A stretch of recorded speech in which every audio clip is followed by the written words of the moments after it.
নমস্কার, দেশ বিদেশ থেকে যেখান থেকে আজকের এই প্রতিবেদন দেখছেন সবাইকে আন্তরিক প্রীতি ও শুভেচ্ছা। The farming master YouTube channel ও ফেসবুক পেজের পক্ষ থেকে আমি মণিকুমার বিশ্বাস। তো প্রিয় দর্শক, আপনারা দেখতে পাচ্ছেন আজকে আমরা একটা শূকর ফার্মে চলে এসেছি। তো আজকে ভিডিওটা শুধুমাত্র তাদের জন্যই যারা নতুন ফার্ম শুরু করবেন বা নতুন ফার্ম হয়তো ভাবছেন যে নতুন ফার্ম শুরু করবেন বা হয়তো নতুন ফার্ম শুরু করছেন বা চিন্তাধারা করছেন যে নতুন ফার্ম শুরু করবেন, তাদের জন্য আজকের এই পুরো প্রতিবেদনটা অবশ্যই দেখবেন। যদি আপনি পিগ ফার্মে আসতে চান এবং পিগ ফার্ম থেকে সঠিক উপায়ে সঠিকভাবে লাভবান হতে চান, তাহলে অবশ্যই পুরো ভিডিওটা আপনি ধৈর্য সহকারে দেখবেন। তার আগে একটা রিকোয়েস্ট, পাশে দেখুন যে এই থাম্ব চিহ্ন রয়েছে, সেখানে একটা ক্লিক করুন, লাইক করে দিন ভিডিওটি, আর ভিডিওটি শেয়ার করে দিন আপনার বন্ধুদের মাঝে। তো দেখুন, বর্তমান সময়ে কিন্তু পিগ ফার্মের স্বর্ণযুগ চলছে, আপনি এটা ধরতে পারেন। কারণ লকডাউনের সময় পিগ ফার্মের অবস্থা খারাপ হলেও কিন্তু বর্তমান সময়ে কিন্তু পিগ ফার্মের অবস্থা খুবই ভালো। কারণ বর্তমানে যেমন ডিমান্ড রয়েছে পিগের, তেমন কিন্তু অনেক ফার্মাররা নতুনভাবে কিন্তু ফার্ম শুরু করছে। কিন্তু যারা নতুন ফার্ম শুরু করছে তাদের মধ্যে অনেক ধরনের ভুল রয়েছে। কেউ হয়তো জাত নির্বাচন করতে পারছে না, ঘর কিভাবে তৈরি করতে হয় সেগুলো জানছে না, চিকিৎসা ব্যবস্থা সম্পর্কে জানছে না, কোথা থেকে বাচ্চা নিতে হবে, কোন ধরনের বাচ্চা নিতে হবে, কোন বয়সে বাচ্চা নিতে হবে সেটা জানছে না, এবং কত মাস বয়সে কত কেজি ওয়েট গেইন করে, একটা শূকর থেকে কী পরিমাণ বাচ্চা হয়, সেগুলো কোথায় বিক্রি করতে হয়, কী দামে বিক্রি করতে হয়, এইরকম অনেক ধরনের প্রশ্ন কিন্তু তারা জানে না। তার জন্য কিন্তু তারা লস খাচ্ছে, শুরু করছে কিন্তু বাট লস খাচ্ছে। তো আজকের এই প্রতিবেদনে এইসব নিয়ে আলোচনা থাকবে, এর জন্য অবশ্যই পুরো ভিডিওটা দেখবেন। তো চলুন, সর্বপ্রথম আমরা ভাবি যে পিগ ফার্ম শুরু করতে গেলে সর্বপ্রথম কী দরকার। সর্বপ্রথম আপনার একটা অ্যামাউন্ট দরকার, একটা মূলধনের দরকার, যে আপনি কত টাকা নিয়ে ব্যবসাটা শুরু করবেন। মূলধনটাকে আপনাকে টোটাল 3 ভাগে ভাগ করতে হবে।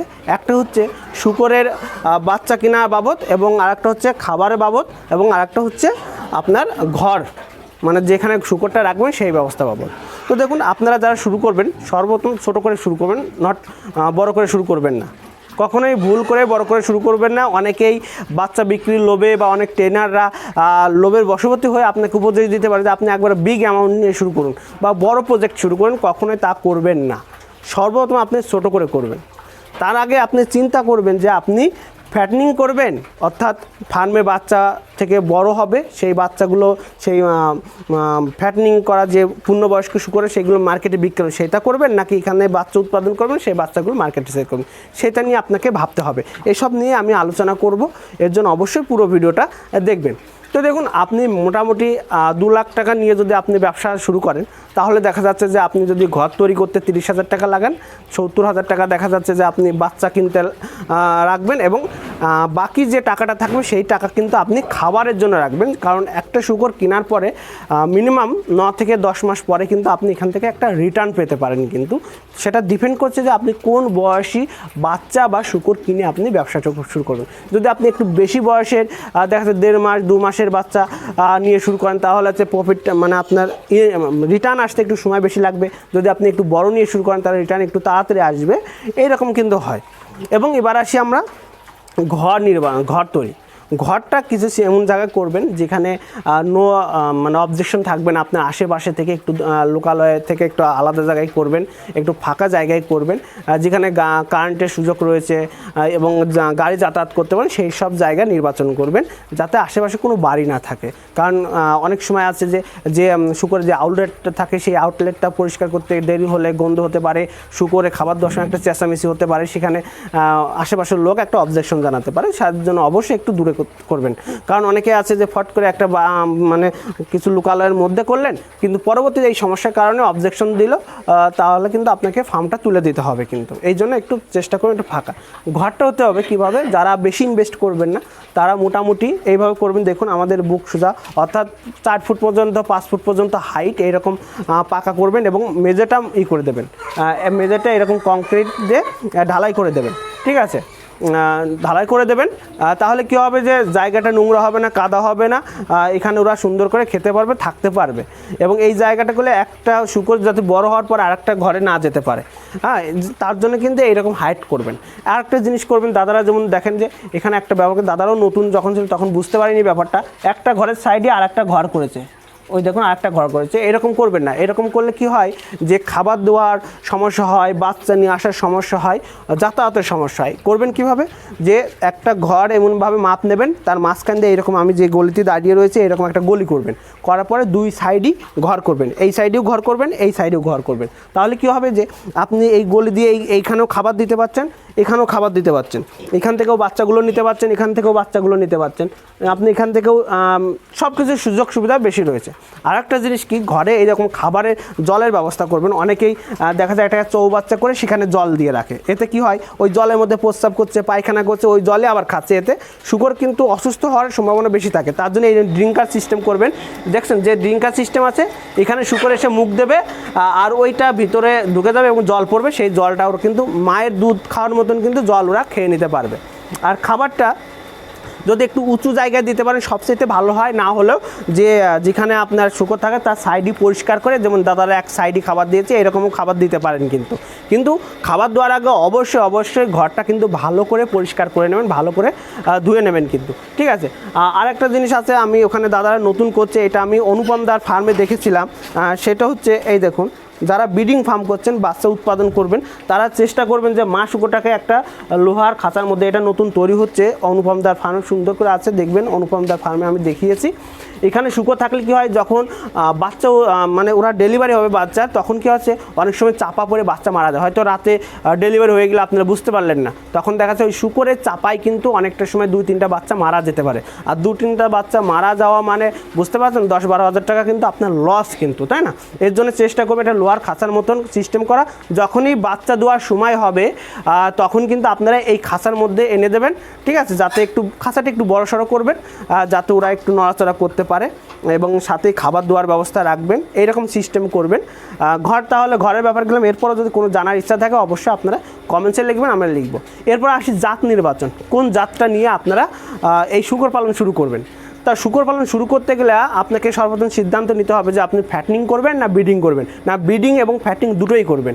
এইটা যদি করেন আপনারা, আমাদের যে দেশীয় প্রজাতি রয়েছে ঘুঙরু, সেই ঘুঙরু কিন্তু বছরে 2বার বাচ্চা দেবে এবং যথেষ্ট অনেক অধিক বাচ্চা দেবে কিন্তু, হ্যাঁ।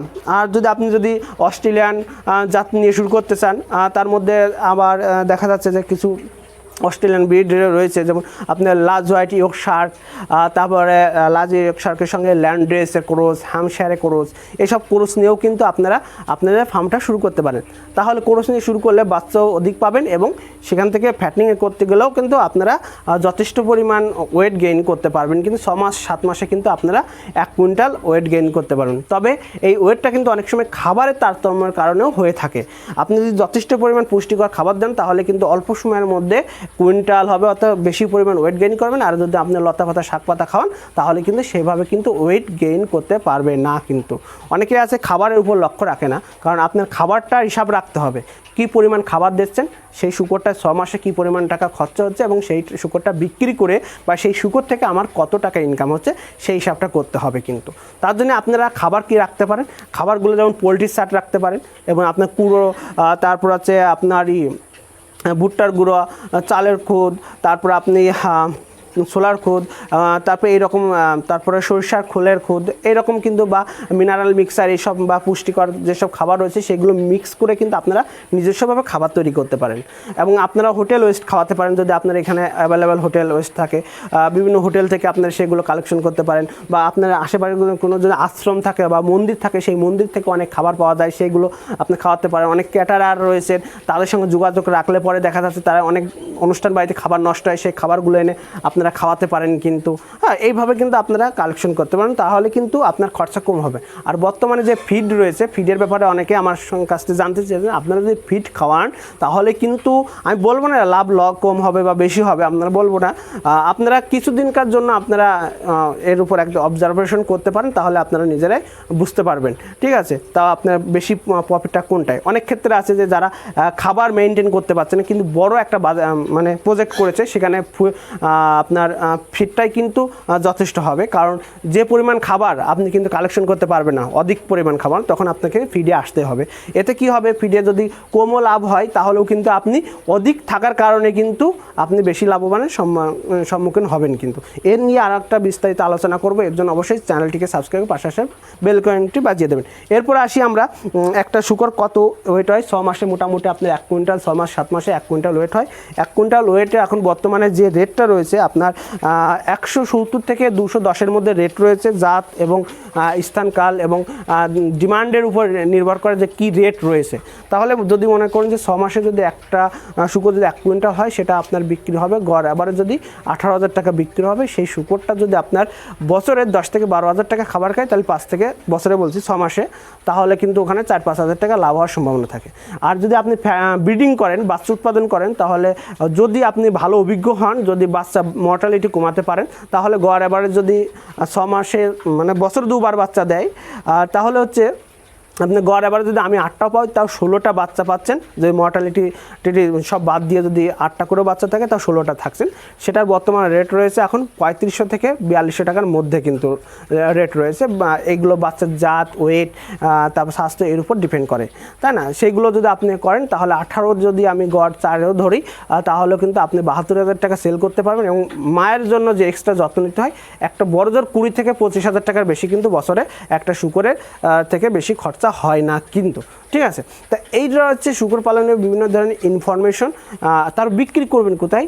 আপনি যদি শুকরের ফার্ম শুরু করেন, যেমন পিঁপড়ে যেমন একটা জায়গায় যদি কোনো মিষ্টি পড়ে থাকে, তাহলে কিন্তু পিঁপড়ে শুকতে শুকতে চলে আসে সেই মিষ্টিটা খাওয়ার জন্য। ঠিক সেমন আপনি যদি শুকর ফার্ম শুরু করেন, যারা ট্রেডার রয়েছেন, যারা ব্যবসায়ী রয়েছেন, বা যারা ফার্ম শুরু করবেন, শুকতে শুকতে আপনার ফার্মে চলে আসবেন। আপনার বিক্রি নিয়ে কোনো সমস্যা নেই। তারপরে যদি কোনো প্রবলেম হয়, আমাদের সঙ্গে যোগাযোগ করবেন, আমরা আপনাদেরকে হেল্প করব। তো চলুন, এইরকম তথ্য রয়েছে, তা আমরা ভিডিওটা আর দীর্ঘায়িত করবো না। এরপর কোনো ইনফরমেশন করলে আপনারা সরাসরি হেল্পলাইন নাম্বারে ফোন করতে পারেন এবং আমাদের কমেন্টসে লিখতে পারেন, তাহলে আমরা তার রিপ্লাইটা আমরা দেবো। ধন্যবাদ সবাইকে, ভালো থাকবেন, সুস্থ থাকবেন।